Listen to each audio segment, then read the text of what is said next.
In one single day, I lost my job and my wife asked for a divorce, making me feel like the entire world was collapsing around me. I woke up that morning like any other day, never imagining how drastically my life would change within a few hours. I got dressed, grabbed a quick coffee, and headed to the office, completely unaware that everything I had built was about to disappear. The first sign that something was wrong came when my boss called me into his office. He didn't even look me in the eyes at first. His hands were folded tightly on the desk, his expression heavy.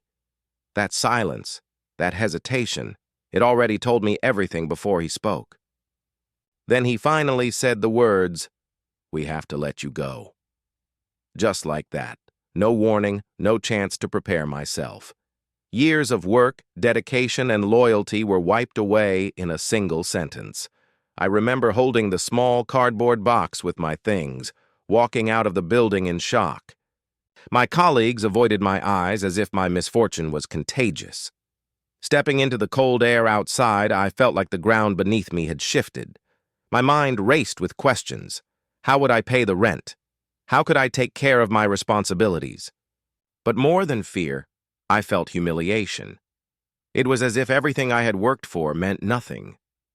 I drove home slowly, rehearsing in my head how I would explain this to my wife. I thought maybe she would comfort me, reassure me that we would get through this together. But when I walked through the front door, her face told me another story. She was waiting, tense, her eyes avoiding mine, before I could even speak about losing my job. She asked me to sit down. My heart sank instantly. And then she said the words that completely broke me. She wanted a divorce. At first, I thought she was joking, or maybe just upset about something small. But she wasn't. She told me she hadn't been happy for a long time, that she felt distant from me, that the man she married no longer existed. Her words hit me harder than being fired. Losing my job was one thing, but losing her, it felt like my entire life was being stripped away piece by piece. I sat there frozen, unable to respond, while she spoke with a strange calmness, as if she had rehearsed this moment many times before. I looked around our home, the photos on the wall, the furniture we picked together, the memories in every corner, and suddenly it all felt like a lie. How could everything collapse in just a single day? How could I lose both my career and my marriage within hours? I tried to speak, but the words caught in my throat.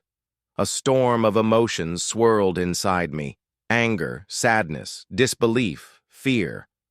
I wanted to fight for her, to ask her to stay, but deep down, I could see it in her eyes.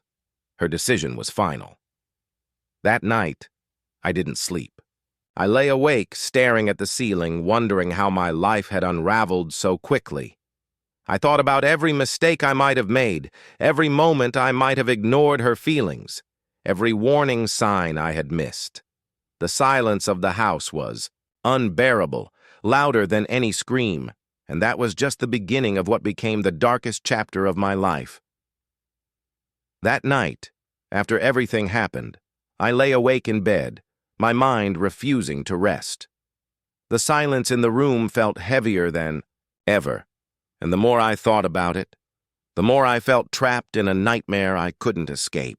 Every time I closed my eyes, I saw my wife's face as she told me she wanted a divorce, calm and certain, like she had been carrying this decision for months. The next morning, I got up with swollen eyes and a head full of chaos. The house felt different, colder. She barely spoke to me. Every word from her was short, distant, as if I was already a stranger in my own home. I sat at the kitchen table, staring at my untouched coffee, realizing I had no job to go to, no purpose, and no one to lean on. I tried calling a few friends, hoping someone would understand, maybe offer advice, or at least listen. Some of them gave me words of sympathy, the kind of phrases people say when they don't really know what else to say. "You'll get through this. Things happen for a reason." But their voices felt far away, meaningless. None of them really knew the pain of losing everything in a single day. Later, I tried to talk to my wife again, to ask her why, to at least get an explanation that made sense. She didn't yell. She didn't cry. Instead, she spoke with a coldness that terrified me. She said she had been unhappy for so long that by the time I noticed, it was already too late. She admitted that she had been thinking about leaving for months, maybe even longer. Hearing that broke something deep inside me. I couldn't understand how the person I shared my life with could keep something so heavy hidden for so long. As the hours passed, I found myself wandering from room to room, touching things we had bought together, objects that once held meaning. Now they just felt like reminders of a life that was crumbling before my eyes. The wedding photos, the couch where we used to sit and talk, even the small plant she always watered, they all felt like ghosts of a life that no longer belonged to me. I went outside for some air, trying to clear my head, but the world seemed strangely distant. People walked by, laughing, talking, living their lives as if nothing had changed. Meanwhile, mine had been completely destroyed. I felt invisible, like my pain didn't matter, like no one could see the storm raging inside me. The financial fear also started creeping in. Losing my job meant losing stability. Bills, rent, food. I had no idea how I was going to handle any of it. And with the divorce looming over me, the thought of being completely alone, both emotionally and financially, felt unbearable. It was as if the walls were closing in, and I had nowhere to escape. That evening, I sat on the balcony, watching the city lights in silence. My wife was inside, moving around the house, packing small things, avoiding me. Every sound of her footsteps was a reminder that she was slowly walking out of my life piece by piece. The truth is, I didn't just feel like I lost a job and a marriage, I felt like I lost myself. Everything that defined who I was had been taken away in one day. And I couldn't shake the feeling that this was only the beginning of a much darker journey ahead. The days that followed felt like walking through a storm with no shelter. My wife moved out, leaving the house eerily quiet. For the first time in years, I was completely alone. The sound of the front door closing behind her was the final confirmation that the life I once knew was gone. At first I was angry at her, angry at my boss, angry at myself. I kept asking the same questions over and over. Why did this happen to me? What did I do wrong? But eventually the anger turned into something else. Acceptance. I realized no amount of questions or blame would change the reality. One evening, while sitting in the empty living room, I decided I had two choices: stay broken forever or find a way to rebuild myself. It wasn't easy, and it didn't happen overnight. But I started with small steps.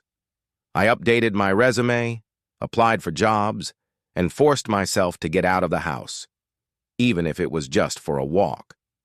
Slowly, I began to feel a shift inside me. I understood that sometimes life has to break you completely before you can rebuild into someone stronger. Losing my job and my marriage on the same day was the hardest thing I had ever faced, but it also opened my eyes. It showed me who truly cared about me, who stood by me, and most importantly, it forced me to rediscover myself outside of the roles I had been clinging to. In the end, I didn't just survive that day, I learned from it. I learned that no matter how much the world feels like it's collapsing, there is always a way forward. And though I lost so much, I gained something I never expected: a new beginning. And so our story comes to an end today. But in the world of Max Fables, every tale carries a lesson and leaves an impact. If you enjoyed the story, don't forget to hit the like button, subscribe to the channel, and activate the bell so you won't miss our upcoming tales. Here, where stories come to life.